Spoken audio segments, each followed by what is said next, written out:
Meme Wars. Back again. You can't get rid of us. No, we've returned. We've returned with a You plan. could get rid of us if you paid us enough money. We would stop. I'll tell you right now. One guy threatened to set himself on fire if we didn't stop doing the show. So I don't know if there's been any news on that front on people setting themselves on fire. Well, the problem is, though, it wasn't clear. He just set himself on fire. We didn't know if it was because he wanted us to stop or he wanted us to continue. So it was just... Well, that's like what's going on with this Donald Trump trial. As I said, just before we jumped on here, I tweeted this out because somebody, and I don't know if they're pro-Trump or anti-Trump, and if you're gonna set yourself on fire outside of a trial, have a sign. Yeah, and don't set the sign on fire either. No, metal sign. That's what I'm going to do. We should have a business where we make metal signs for people that want to set themselves on fire that won't burn along with them, so they know what they're standing for. There it is. Okay, I see it now. I see your tweet. Yeah. Again, my joke tweet I tweeted out was that this person that set themselves on fire outside of the Trump trial probably just could have waited for the ATF and FBI to do it for them, since today is the Waco anniversary. Just gotta wait. They'll come burn you alive. Just wait for them. Just give them a couple weeks. Yeah, I guess I want to say first. I'm assuming this person is dead, so it's incredibly tragic. Yeah, I'm pretty sure. Setting yourself on fire, just not a good idea, really, for any sort of protesting. I don't think it changes much. No, just pretty much killing yourself, and yeah. And anyway, I think a good way, and we got a lot of stuff to talk about. So I kind of want to just break the ice for the show here, which something incredibly important. I just wanted to share this first because this might not have anything to do with politics, but I think it's important to get a point across, because I think I've seen a lot of people with questions about this topic in particular. If a bowling ball will go through the window of a minivan. So before we go any further, I just want to... So many emails from people asking. Yeah, just want to clear this up. Thankfully, this guy did the hard work and figured this out. So let's watch, and we can finally get the answer. Yeah. You want to know if a bowling ball will go through the side window of a van. We're going to see right now, okay? This guy's the exact voice I hoped.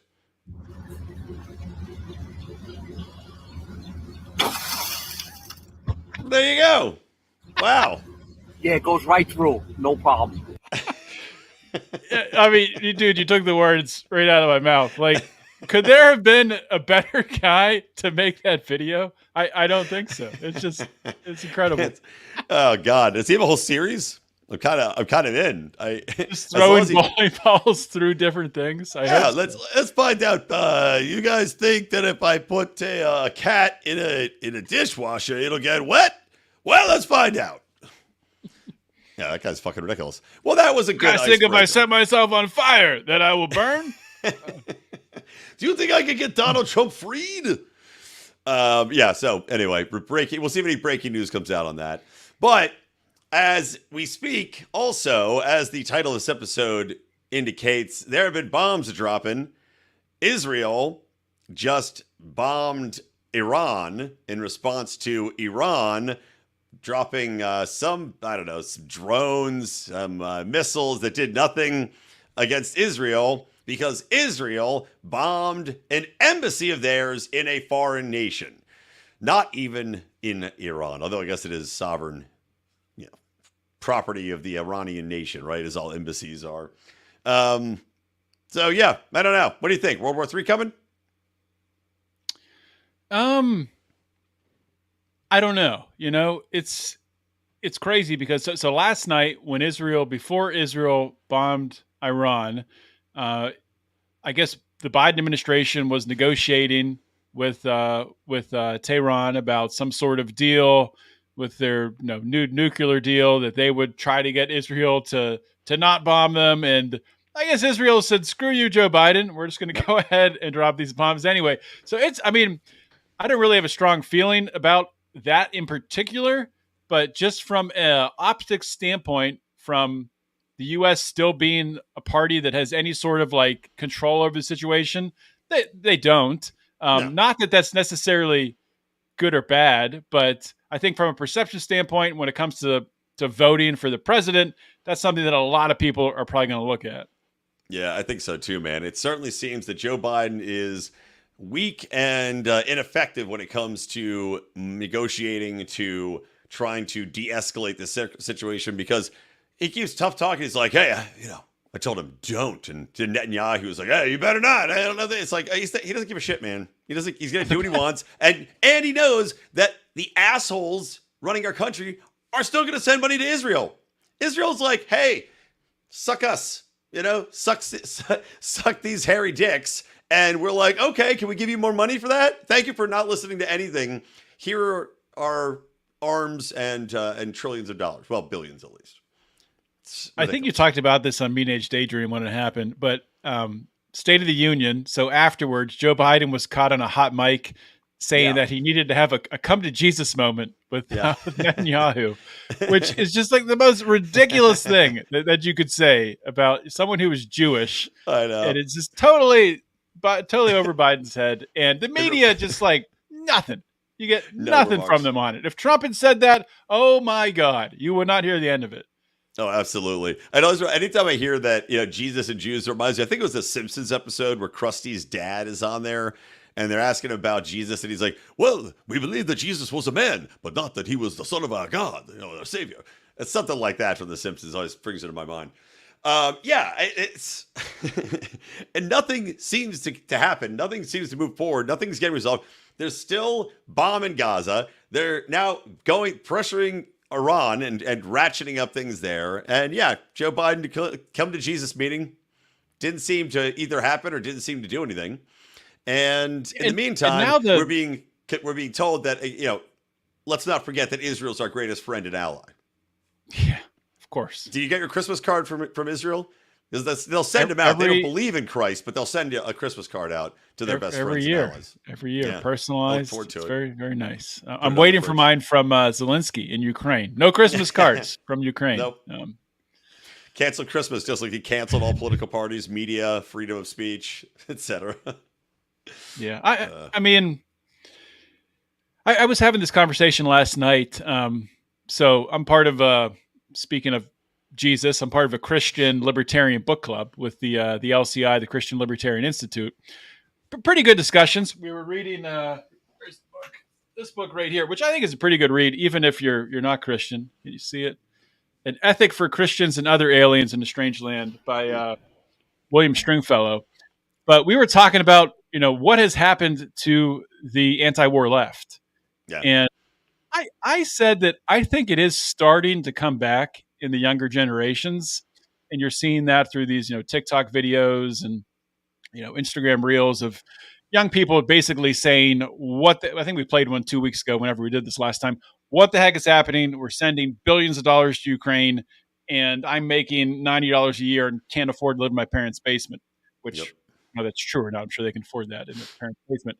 But it's reaching a breaking point where there is actual, maybe not like real suffering in the sense of like what it would be like in a third world or something, but by American standards, there is some suffering, not able to achieve the things that their parents and grandparents achieved within the same time frame, the same, age demographics.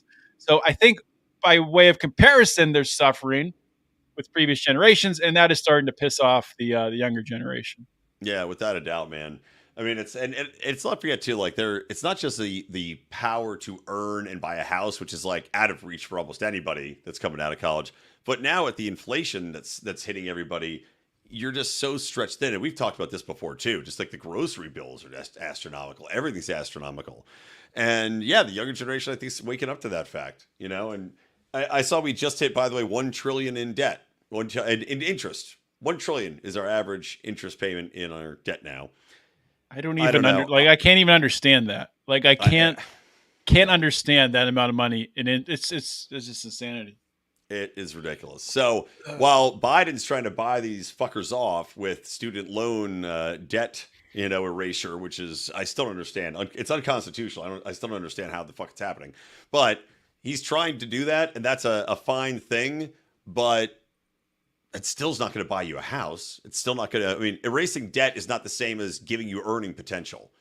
It might put some money back in your pocket, but the way those payments are structured anyway, what's it going to be? $200 a month?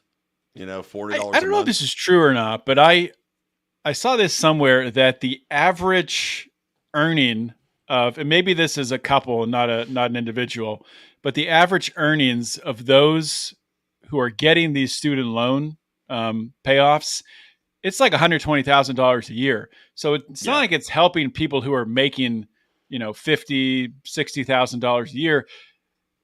So maybe, I guess to say two things, I mean, maybe it could help people who are because they're closer to buying house income wise. But I think it's just interesting and kind of funny that it's not helping people who are really struggling. Right. It's helping people who are kind of just on the borderline of maybe getting up to that next level of middle class. Yeah. I mean, people were making that kind of observation the first time around too, is that they were saying it's, essentially it's just helping white people out because more white people have college degrees and you're just bailing out the white people, which I mean, true. I don't see color, John, but on paper I do. On loan documents. I think that's changing though. I mean, if you look at like colleges today, like for example, like Penn State, I think something like 30 to 40% of people who graduate with Penn State degrees are not Americans. They're coming here from foreign countries to get their degrees. And largely, like I think 65 to 70% are women, not men. So I think those demographics are definitely changing. Yeah. Well, by the way, just as you brought up women, I just want to talk real quick about how pissed off I am about this Caitlin Clark bullshit with her. They shared her average salary, right? This WNBA first pick in the draft, sensational player. And they shared her salary, and it's like she's going to be like $75,000 a year. Now, she'll make tons more of that in endorsements, but it's funny that the left loses its mind. Like, oh, I can't believe it. And I tweeted out the fact, which is the WNBA is a charity that loses money. It loses money every year. Nobody's in the stands. And since we're talking about demographics, women make up more than 50% of the country. If you think Caitlin Clark should make more money, shut the fuck up. Go get a ticket. Go watch the game. If you're not going to do that, then just shut the fuck up. That's it. There's no conversation to be had here. There's nobody in the stands. What are we talking about? Like, these women want to bitch and whine about it. You can be the best pianist in the world. If you're playing to an empty arena, you're not going to make any money. That's the way it goes. That's it. But the other piece of it is she is getting paid because I believe she signed an 8-figure deal with Nike or Nike. Really? However you prefer to say that. I say Nike. Nike? You say Nike? I think I say Nike most of the time. I say Nike. Nike because you say Nikes. Or if you say I'm wearing, when you say I'm wouldn't say I'm wearing my Nikes, just say I'm wearing my Nikes. I don't know. What? No. Would you? I'm wearing my Nikes. Yeah. I don't even know. I never say the word, I guess. Do you say Adidas or Adidas? I say Adidas. It's supposed to be Adidas. But I do you say Adidas? Too, fuck those Italian pricks. You say organization, like you're Canadian. Yeah, organization. What do you say? Organization? Organization? Or not organized. Listen to our other podcast, Tomato. It's replacing Meat Wars and also all of our other shows. But to go back to Caitlin Clark real quick, I mean, so she is so good, and it's not only just that she is so good, because there are good female basketball players, but just like the way she plays, it's much more attractive to watch as a basketball fan because she's just draining shots. A lot. There's not many players that can really defend her. Yeah. So it does bring a lot more eyeballs to the screen. I know for a fact that her, like the last couple games in the Women's March Madness, they broke all kinds of records for people watching. I think even just watching college basketball games. But the problem is, years. That's nationally televised. And WNBA games are never nationally televised unless all other sports are off. Like, there's a dark part of the year. And I mean dark, not as in like dark outside. I mean dark for the soul, for my soul, where there's no other sports on. And I would go to the gym before we had our phones and podcasts. I remember I'd go to the gym and I'd look up at the TV for something to entertain me as I was on the elliptical or something. And I'd just collapse into a ball of tears when it was WNBA. And I was like, oh God, is it that time of the calendar again? I can't believe it. It's the worst. Nobody likes WNBA. And that's the thing, like her college games are nationally televised. or Idaho, Indiana, wherever the fuck she went, they're not going to be nationally televised. They might try a little bit, but it's not going to be destination viewing for a regular season WNBA game against the Portland Timber Cunts or whatever their names are going to be. Yeah, because it needs to be. I mean, it can't just be, oh, tune in for the Caitlin Clark show and watch your drain threes. Right. Okay, people do that maybe a couple times in the WNBA, but it's got to be like, at least they had like some sort of, it was competitive. It was Caitlin Clark versus that girl's name Reese from LSU, and there was a controversy there. Don't sexualize me, Angel Reese. Yeah, who's sexualizing herself everywhere. But you can't. Sports Illustrated in bikini. I mean, look, it's not. You're gonna give people some boners. That's the way of the world. Showing skin, you got big boobs. What do you want me to tell you? So yeah. Anyway, all right. What else do you want to talk about here? You said there's a lot. There is a lot going on. Andrew Tate. That was the other thing I wanted to talk about. Unless you have something else, but I think Andrew Tate's a fucking jerk off. I mean, in a way, I can get behind. In a similar way to like Jordan Peterson before he went completely insane. I can get behind, look, can't control your life. I believe that, like it sickens me that there are literal camps to teach men how to be alpha males. Have you seen those videos of the alpha male camps? You mean like actual like camps that you go to? Yeah. Like sleepaway no, I camp don't for think pussies. No. Yeah, it's like, hey, we'll turn your pussy inside out like a trans, and we're gonna make you an alpha male. So there's camps, and people are like, yeah, we're gonna be men. It's sad that people feel they have to do that. And look, I think there's something in you. It's not everybody's gonna be an alpha man, nor should they be necessarily. It's not your personality, but it's sad that we're at such a point in society that men have been beaten down by the left's horse shit about toxic masculinity and workplace HR staffs and the entertainment complex and all this other tech attacking masculinity. Like, and you see what happens with people not standing up, when you see violence in the streets against women or like a fucking homeless guy, screaming in a subway, like go up and fucking stop it. Say something. It's a pussyization of male culture. So Andrew Tate has a place in that. Before you read that tweet, because we'll get into talking about Tate, because he's an interesting guy to talk about. Because I think he does have some good things to say, but he also has some terrible things. Yeah. But when you look at the war on masculinity, the war on testosterone, it's not only just a war against men. It's also very real in that testosterone levels are at the lowest time in the history of humanity, I assume, since it's ever been measured. Where a man in his 70s. I've never been tested What's that? for testosterone. I've never had my testosterone. Neither have I. Tested. I should get tested. Where are they doing these polls at? It's just a guy. It's just a guy taking random syringes for people. I think it's more and more common because people are having like troubles that come along with having low testosterone, like having low libido and things like that. But like a man in his 70s, whacking it right now, had the same testosterone in the 1980s. As like a 22-year-old does today, something like that. It's scary bad. Like it's not good, and it's not just one thing. I mean, I think a lot of it is diet related, environmental toxins, all kinds of crap. And people just aren't doing manly things, aren't going out and moving shit around, and go chop a log, get those balls pumping with testosterone again. So here's I'll say, we're talking about being a manly man. So Andrew Tate, half of his shit is about being a manly man, but some of it, as you said, goes full retard. And this is a full retard tweet from him. This is a account Rothmus, which I enjoy, had tweeted out, "Fellas, is it gay to eat?" And it was in response to I've seen this. Andrew Tate.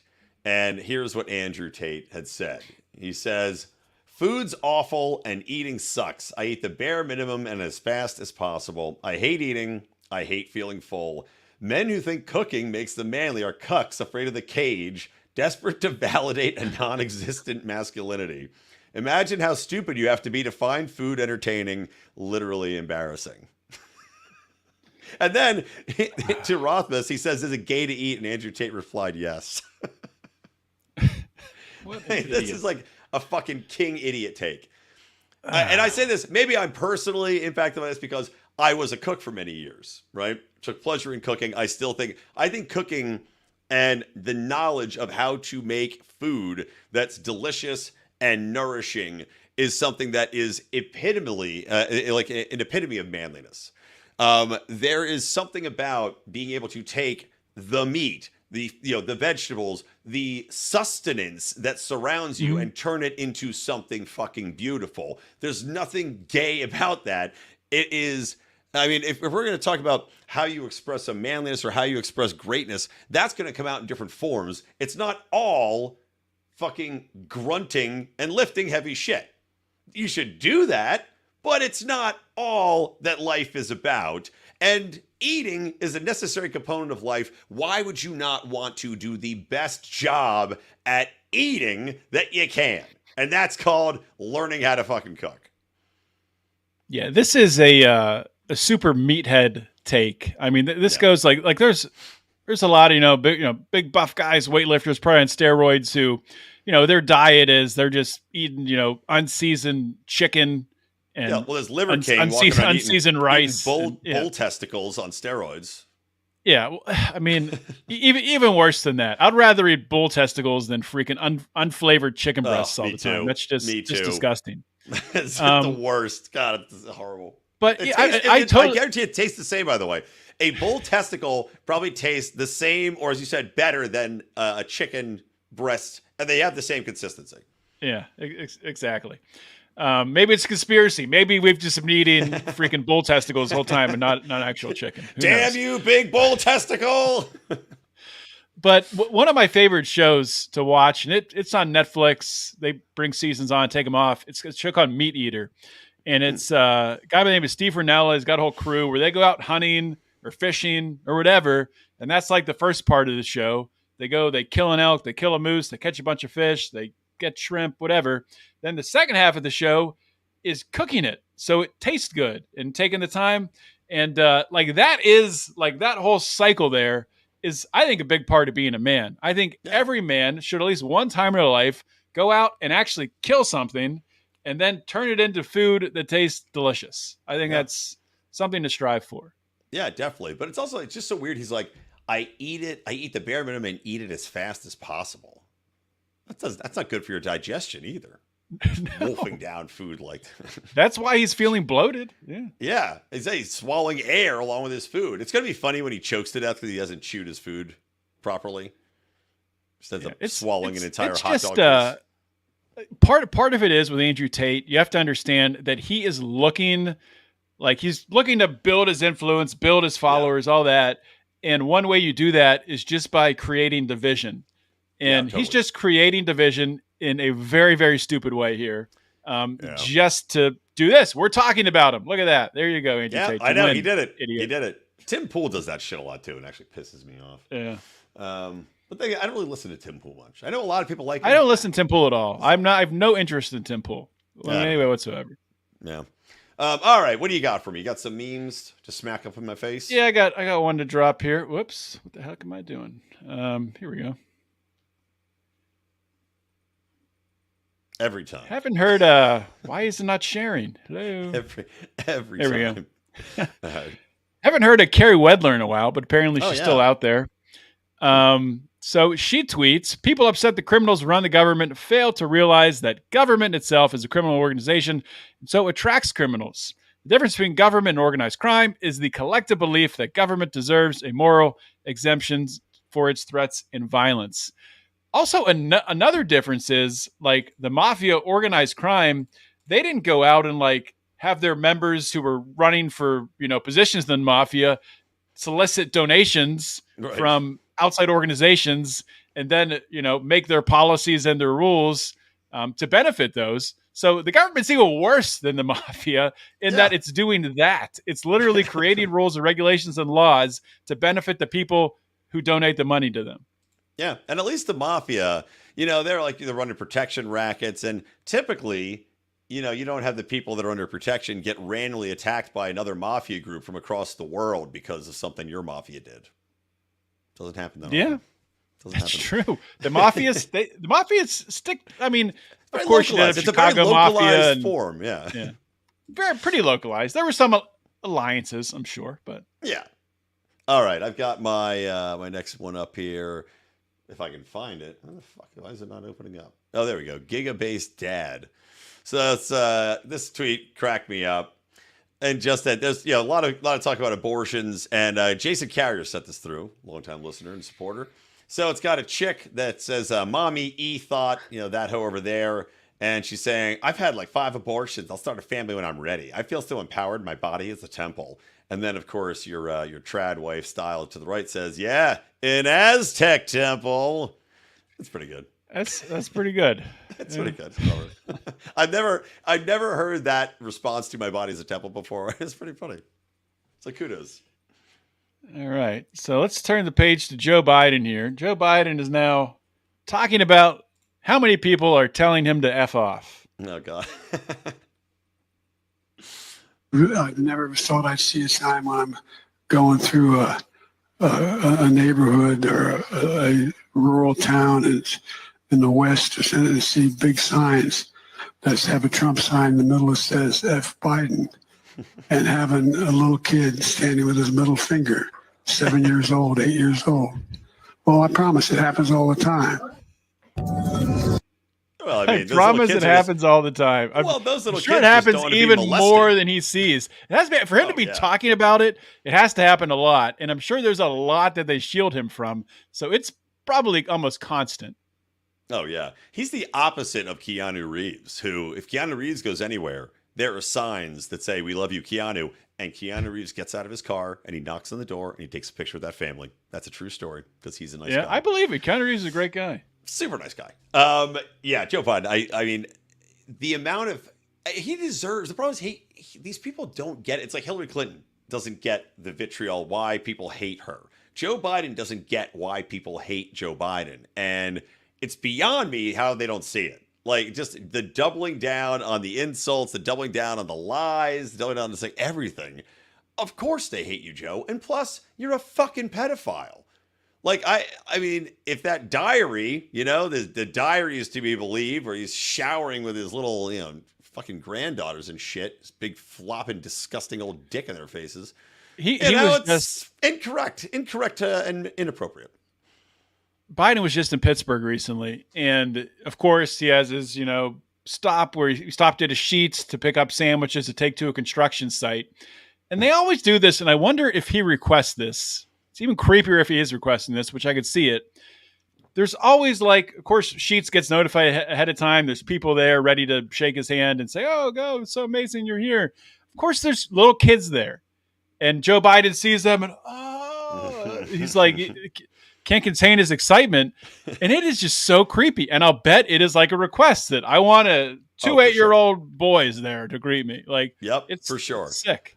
I guarantee his request is 2 8-year-old boys and no vinegar on the subs because he doesn't want anything to get in the way of smelling their heads. And vinegar's pretty exactly. Hey, man, who brought the vinegar? I can't smell any of these kids. All right, I got one more for you. Let's see here. This I loved. I love because I have been seeing so many of these, fucking stop oil jerk offs. And by the way, there's a lot of great videos now. The people in Europe are over these just stop oil dicks blocking the roads. Europe's ahead of us now. Europe is like way ahead of us on fighting back against this stuff. 100%, because they're just dragging these fuckers out of the street, kicking them in the head. And look, I'm a non-violent man. I believe in the nap. But you know what? You violated the nap by blocking my ability to get where I'm going, by blocking, necessary travel for ambulances and whatever else it is. You get a kick in the fucking head. Get out of the street. And I love it. But it did this meme from 300 Guns. Great one. It says, "Remember these kids." And of course, they're the kids that you always see lying down, having a temper tantrum in the middle of the store because they couldn't get a toy that they wanted. Well, they probably had a leash on them too. Oh, for sure, right? And then they're all grown up now. And it's a photo of all these asshole protesters lying face down, having a tantrum in the street. It is the same exact thing. An irrational response, an emotional response with absolutely no real end in sight. And just like having a temper tantrum, which I tell my daughter, I say, do you think by having a tantrum, I'm more likely to give you what you want, or do you think that there is zero chance you get what you want? And she goes, zero chance. And I said, that's right.